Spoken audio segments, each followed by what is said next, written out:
ഇങ്ങനെയൊക്കെ അപ്സെറ്റ് ആവാൻ തുടങ്ങിയാലോ? ഞാൻ കരുതിയത് ഇയാൾക്ക് നല്ല സാമർഥ്യവും മനക്കരുത്തും ഉണ്ടെന്നാ. താൻ പേടിക്കണ്ട, ഈ നിശ്ചയവും നടക്കില്ല, വിവാഹവും നടക്കില്ല. എന്താ പോരെ? അച്ഛന്റെ സ്വഭാവം ഉണ്ണിക്കറിയില്ലേ? അച്ഛനൊരു കാര്യം നടത്തണമെന്ന് തീരുമാനിച്ചാ അത് തീരുമാനിച്ച തന്നെയാ. ഉണ്ണി വിളിച്ചാ ഞാൻ എവിടെ വേണേലും ഇറങ്ങി വരാം. അതൊക്കെ അവസാനത്തെ കയ്യല്ലേ, അതിനുമുമ്പ് എന്തെല്ലാം മാർഗങ്ങളുണ്ട്.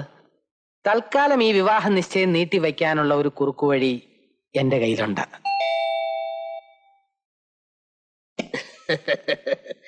ഇൻസ്പെക്ടർ രാജഗോപാൽ, നമ്മൾ തമ്മിൽ നേരിട്ട് പരിചയമില്ല. I am doctor Kulkarni, famous psychiatrist. ഈ വാരികളിലൊക്കെ എഴുതുന്ന? അതെ അതെ തന്നെ.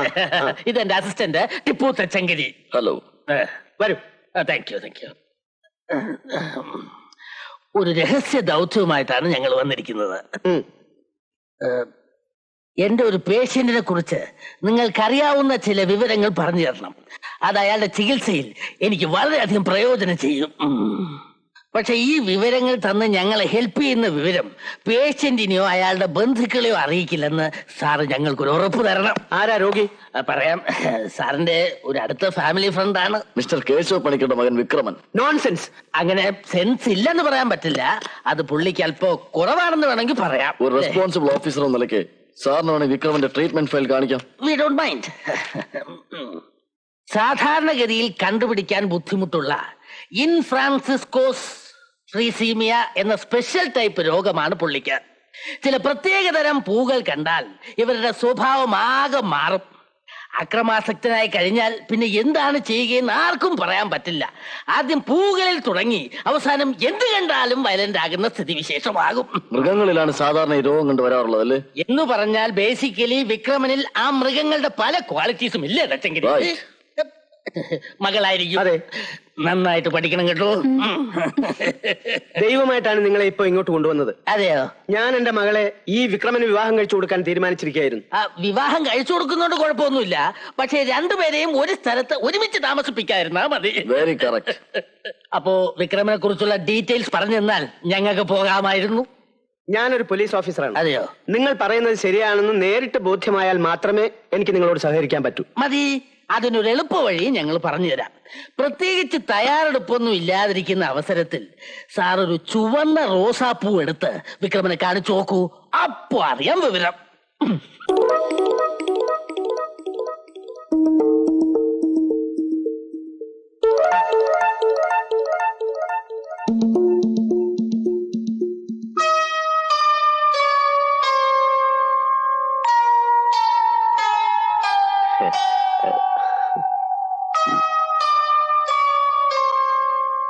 മരുമോന്റെ സൗന്ദര്യം ഇൻസ്പെക്ടർ ആസ്വദിക്കുക.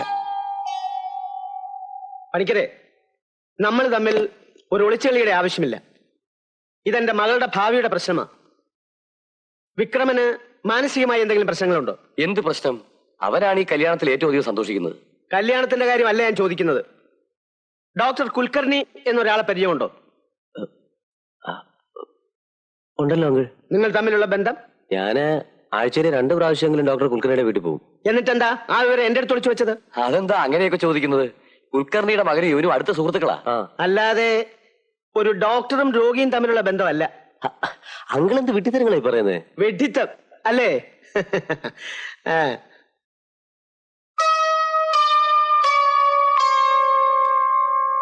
ഇതെന്താ?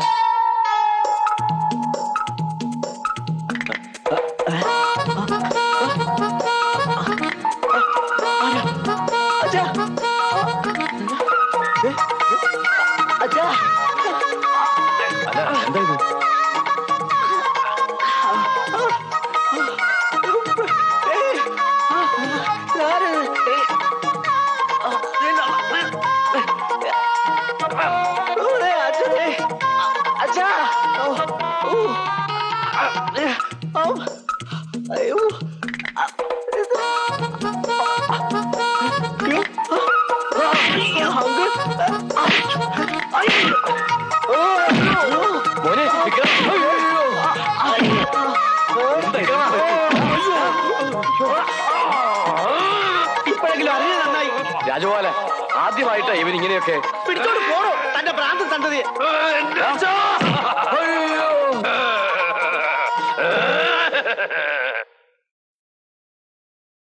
നിങ്ങൾ പറഞ്ഞതൊക്കെ ശരിയാ. കുൽക്കർണിയുടെ വേഷത്തിൽ അവിടെ വന്നത് ഉണ്ണികൃഷ്ണനാണെന്ന് തന്നെ വയ്ക്കുക. പക്ഷേ അവിടെ വന്ന് വിക്രമൻ കാട്ടിക്കുട്ടിയതൊക്കെ അങ്കിൾ അത് എന്നെ കൊണ്ട് ആരെ ബലമായി ചെയ്യിച്ചതാ. കാണാൻ സാധിക്കാത്ത ഏതോ ഒരു ശക്തി അവിടെ ഉണ്ടായിരുന്നു, അതുറപ്പാ. വെറുതെ വിഡ്ഢിത്തം പറയാതെ വിക്രമ. അല്ല പണിക്കരെ, വിക്രമൻ പറയുന്നതിലും കാര്യമുണ്ട്. ഇപ്പൊ മനസ്സിലായി അന്ന് ലോക്കപ്പിൽ എനിക്ക് കിട്ടിയ ഇടിയുടെ രഹസ്യം. ഈ ചാത്തനേറ് കാളിസേവ എന്നൊക്കെ പറഞ്ഞാൽ പുച്ഛിച്ച് തള്ളുന്ന സ്വഭാവക്കാരനാണ് ഞാൻ. പക്ഷേ ഇപ്പൊ എനിക്ക് ഉറപ്പാ പണിക്കരെ, ഉണ്ണികൃഷ്ണന് കുട്ടിച്ചാത്തൻ സേവയോ മന്ത്രവാദമോ പോലെയുള്ള എന്തോ വശമുണ്ട്. ശരിയാ, പോലീസും പട്ടാളവും വിചാരിച്ചിട്ട് നടക്കാത്ത കാര്യം ആ ദാസൻ എങ്ങനെയാ നേടിയെടുത്തതെന്ന് ഇപ്പൊ മനസ്സിലായി.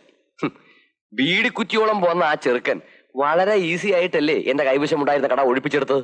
അങ്ങനെയാണെങ്കിൽ എന്റെ വിവാഹം മുടക്കാനും ഉണ്ണികൃഷ്ണന് കഴിയുമല്ലോ. ഏത് കാര്യത്തിനും മന്ത്രവാദവും മറുസേവയും ഒക്കെ ഉണ്ട്. ഉഗ്രമൂർത്തികളെ അധീനതയിൽ കൊണ്ടുവരാൻ കഴിവുള്ള ഒരു ദുർമന്ത്രവാദി ആഴ്വാഞ്ചേരി ഇല്ലത്തുണ്ട്. കണ്ണടച്ചു തുറക്കുന്ന സമയം കൊണ്ട് മതയാനകളെ തളയ്ക്കാനും രക്തരക്ഷസുകളെ വരച്ച വരയിൽ നിർത്താനുമുള്ള മന്ത്രശക്തി ഈ നാട്ടിൽ തിരുമേനിയോളം മറ്റാർക്കും ഉണ്ടാവില്ല.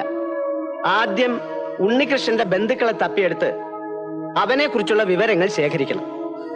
അവന്റെ പിന്നിലുള്ള ശക്തി എന്താണെന്ന് അറിഞ്ഞാൽ അതിനനുസരിച്ച് നമുക്ക് മുന്നോട്ട് നീങ്ങാം.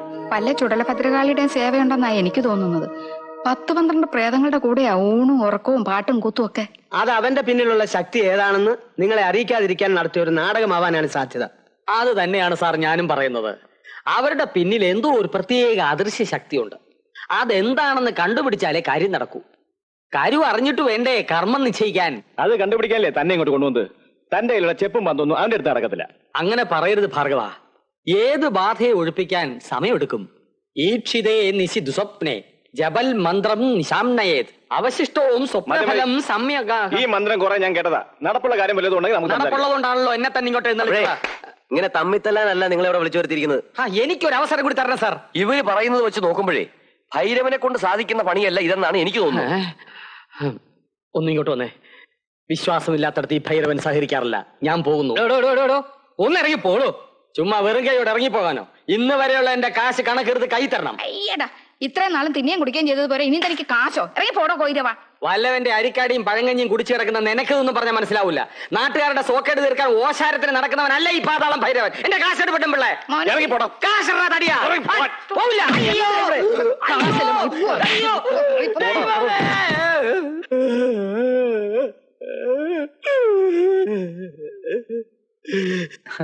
ഭാഗവതരമ്മാവനോ? അല്ല, മന്ത്രവാദ തിലകം പാതാളം ഭൈരവൻ. അല്ല ഇതെന്ത് പറ്റി? എന്റെ കയ്യിലിരിപ്പിന്റെ ഗുണം കൊണ്ട് കിട്ടാനുള്ളതെല്ലാം ഭേഷായിട്ട് കിട്ടി. നിങ്ങളെ നശിപ്പിക്കാൻ വേണ്ടിയിട്ടാണ് ആ പങ്കജും ആങ്ങളമാരി എന്നെ ഇവിടെ കൊണ്ടുവന്ന്. ഇപ്പൊ എനിക്ക് മനസ്സിലായി നിങ്ങളെ അല്ല അവരെയാണ് നശിപ്പിക്കേണ്ടതെന്ന്. ഞാനൊരു അപേക്ഷയുമായിട്ടാണ് വന്നിരിക്കുന്നത്. നിങ്ങളുടെ കൂടെയുള്ള അഭൗമ തേജസ്സിന്റെ ദർശനം എനിക്ക് തരണം. ആ പുണ്യാത്മാവിന് ശിക്ഷപ്പെടണം. പുതിയ വല്ല അടവാണോ? ശ്രീ ഭഗവതിയാണ് ഇത് അടവല്ല. ഞാൻ ഇന്നു മുതൽ നിങ്ങളുടെ ആശ്രിതനാണ്. പാവം, ഇത് തട്ടിപ്പല്ല, മനസ്സുരുകിയിട്ടുള്ള മാപ്പപേക്ഷയാ. ഉറപ്പാണോ? ആ, എന്താ? ഏയ് ഒന്നുമില്ല. ഞങ്ങളുടെ രക്ഷകനെ കാണണം, അത്രയല്ലേ ഉള്ളൂ. മനസ്സേകാഗ്രമാക്കൂ. നോക്കിക്കോളൂ.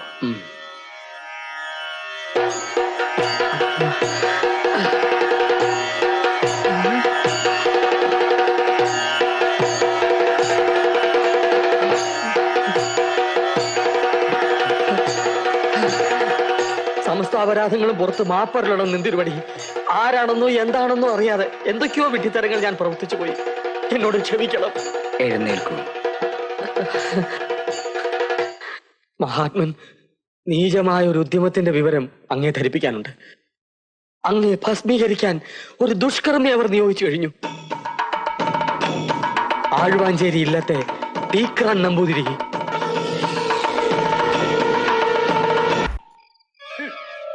പുനഃപ്രതിഷ്ഠാ സമയത്ത് ഞാൻ വിശ്രമിച്ചു. അതിനിടയിൽ കലശം തെറ്റി തെറിച്ച് എന്റെ പക്കൽ നിന്നും അപ്രത്യക്ഷമായി.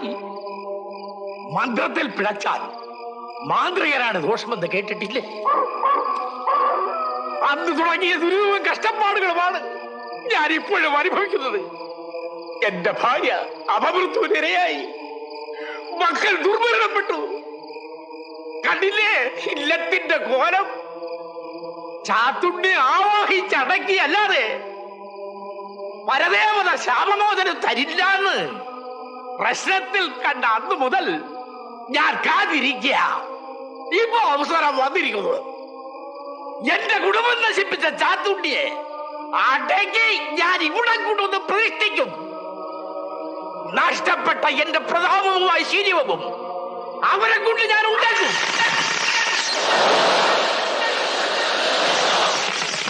പഞ്ചഭൂത ഹോമത്തിനും പഞ്ചേന്ദ്രിയ ബന്ധനത്തിനുമുള്ള ഗുരുതികൾ ഒരുക്കി കഴിഞ്ഞു. തയ്യാറായിരിക്കുന്ന ഈ 3 ഗുരുതികളിൽ ആദ്യത്തേതിൽ അഗ്രദീപം കൊളുത്തിയാൽ അവന്റെ ശക്തി ക്ഷയിച്ചു തുടങ്ങും. രണ്ടാമത്തെ മനോദീപം കൊളുത്തുമ്പോൾ അവന്റെ ശക്തി പൂർണ്ണമായും ക്ഷയിക്കും. മൂന്നാമത്തതും അവസാനത്തതുമായ ശിരോദീപം കൊളുത്തുമ്പോൾ അവൻ പൂർണ്ണമായും അടിമയായി കലശത്തിനുള്ളിലാവും. മൃത്യുപിണ്ഡത്തിലേക്ക് ആവാഹിച്ച് ശിരോദീപം കൊളുത്തുന്നത് വരെ എന്റെ ഭംഗം വരാതെ സൂക്ഷിക്കണം. ആരും ഈ പരിസരത്ത് വരാതെ നോക്കിക്കൊള്ളാൻ തിരുമേനി. പഞ്ചഭൂത ഹവനവും പഞ്ചേന്ദ്രിയ ബന്ധനവും കഴിഞ്ഞാൽ ഉടൻ വിവാഹം നടത്താം. വിവാഹത്തിനുള്ള ഏർപ്പാടുകളെല്ലാം പൂർത്തിയായോ?